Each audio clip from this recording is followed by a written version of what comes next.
Once upon a time, many years ago, humanity began to dream.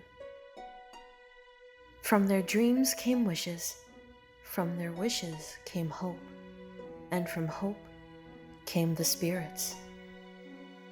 Fueled by humanity's desire to escape the harsh shackles of their reality, the spirits set off to work. No one knows how long they toiled, only that the white spirit constructed the land, and the gray spirit populated it with flora and fauna. Together, they created something beautiful, a place where people from all walks of life could congregate to create their ideal lives together. It was called Dream World.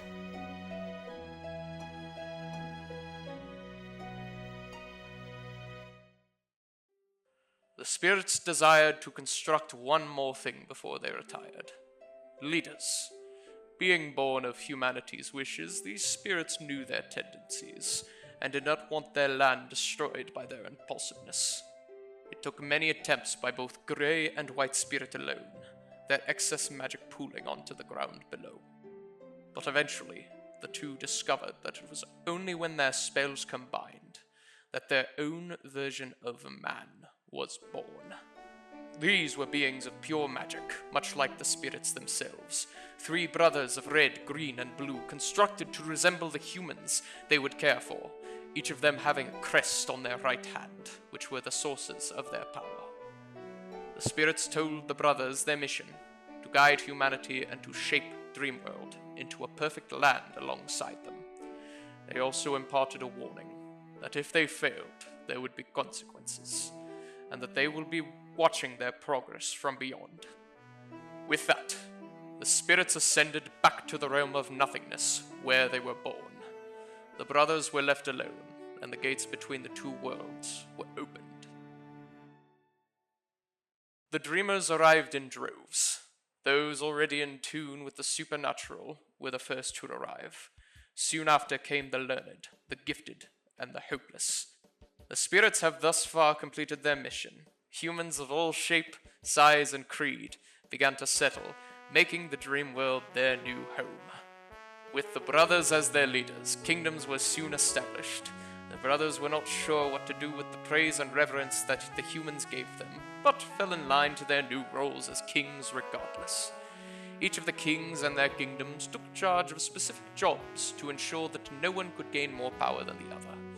The Red Kingdom cultivated the land and ensured an existence without famine. The Green Kingdom built shelters and shared their wealth to prevent poverty. The Blue Kingdom enforced order and kept watch over the world's most precious resource, magic. When the spirits made their first attempts at creating man, their magic fell to the ground. There was one particular area where most of the magic collected, a pond surrounded by a dense forest. This pond was overflowing with the primordial magic of the spirits themselves, enough to be granted to others. But only the spirits could deem who was worthy of bearing these powers. To seek it out and claim it for yourself without being granted that privilege was seen as the ultimate taboo, an irredeemable crime. As certain humans gained prominence in their communities for their talents and skills, the kings would receive visions of who would be worthy of claiming the spirit's energy. The pond and the area surrounding it would become the sacred grounds that the Blue Kingdom swore to protect, a place of worship, community, and the rituals used to grant magic. It was here that the noble houses were established, each headed by those chosen individuals: cyan, magenta, yellow, and black. Years pass. Royal and noble houses soon became royal and noble families. The first generation of humans who only knew the dream world were born. They never knew the harsh reality their parents existed in, only the luxury of the realm of dreams. They were the first to truly reap the reward of the spirit's gift to humanity. The children of the kings were prophesied by the spirits to be able to use the same magic as their fathers. Although the sons were not born with markings on their hands, There was no denying that the same spiritual energy flowed through their veins. The spirits foretold that when they became of age, they could claim their birthright from the pond, the same way the noble leaders claimed their abilities. At this time, it was thought that only one member of each leading house at a time could harbor such a responsibility. But when the Red Prince gained his father's crest, this belief was swiftly disproven, much to the dismay of the nobles. The children of the noble families, save for one, could not understand why the spirits did not grant them the same honor as the three princes, and their elders, who had known what true hardship was from living in reality, grew more bitter over time. Year after year, the princes all made it through the rituals and gained their magics. One would think the controversy would fade away after that, but unfortunately, the fate of one more person came into question. Unlike his brothers, the Blue King had 2 children. The youngest of the royal court was a daughter. The spirits had fallen silent by the time she came of age. No instruction was given for her. On the day of her ritual, there was no fanfare or merriment. Each family held a collective breath to see what would happen. The world was hushed as they awaited the verdict of the spirits. And she, surprising all but her family, received the family crest that day. This was the breaking point. The resent had grown far too much. That same year, the magenta and black nobles devised a coup. On a particularly stormy night, they put their plan into action. They surrounded the Blue Kingdom's castle, overpowered their troops, and took the queen hostage. The king sent his children to hide while he dealt with the intruders, but he too became overwhelmed. The Blue King and Queen died that night. With their vendetta satiated, the nobles retreated, as the Blue Prince and Princess quietly wept. There was little that anyone could do in response. The Blue Prince, now a king, bolstered his kingdom's military presence. His sister, whose loyalty he knew would never falter, was appointed their commander. Together, they swore to not only protect the sacred pond as their father did, but to ensure the safety and integrity of their kingdom above all others.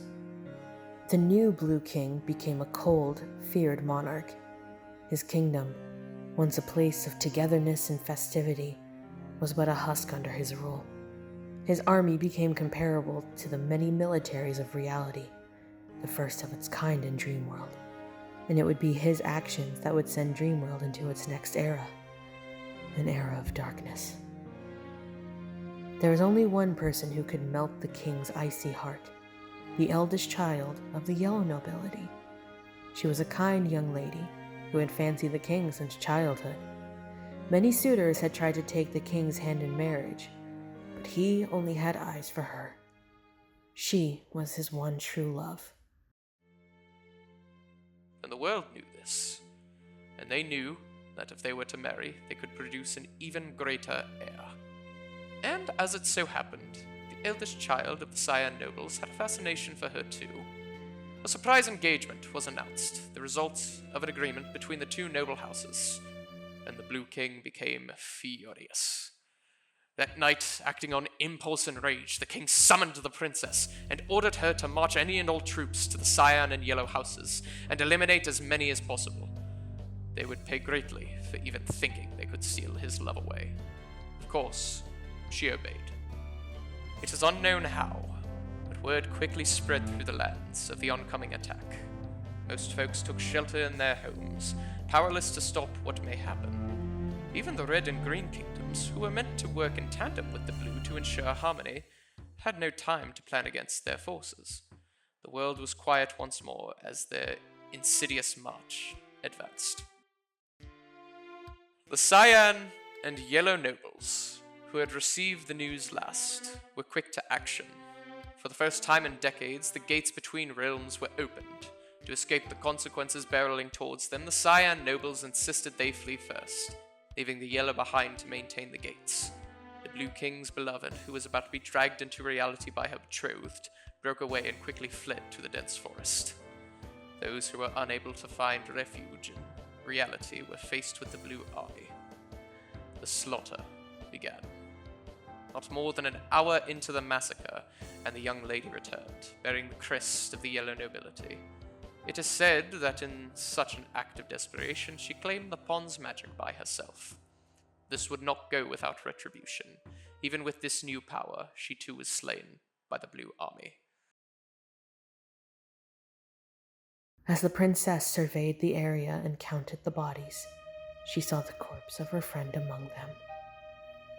The mission was all for naught. The Blue Army sulked home, and the princess had to face her brother. They say it rained every night for several days after. They say the spirits were displeased with the state of the world they so lovingly created. This was not the world that humanity had wished for. It was ruined. They say the rains were the tears of the spirits, for they could not contain their anguish any longer. The world was still.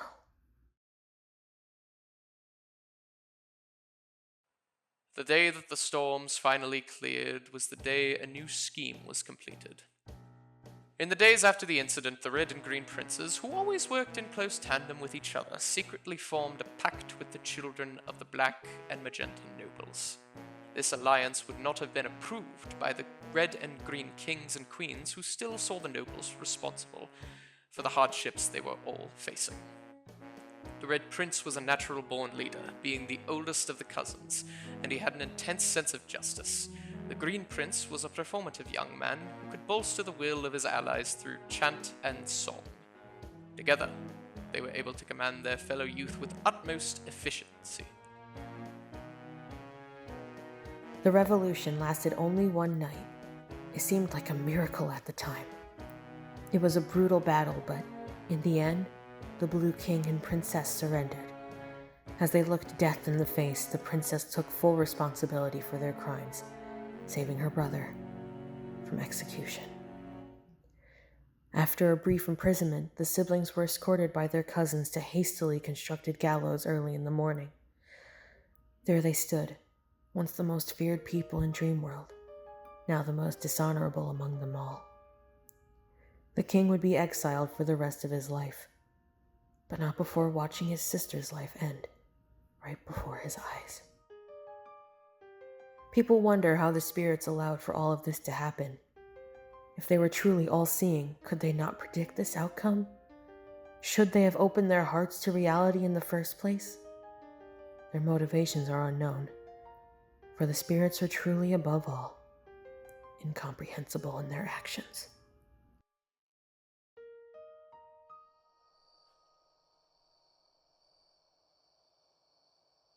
Oh, I can't stand another minute of this!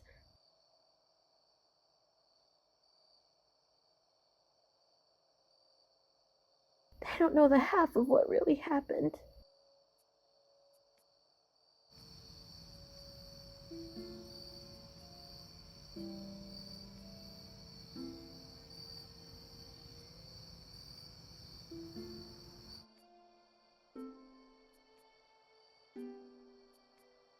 My love, if you're still out there, I'll be home soon. I promise. I just need to figure a way out of this awful world.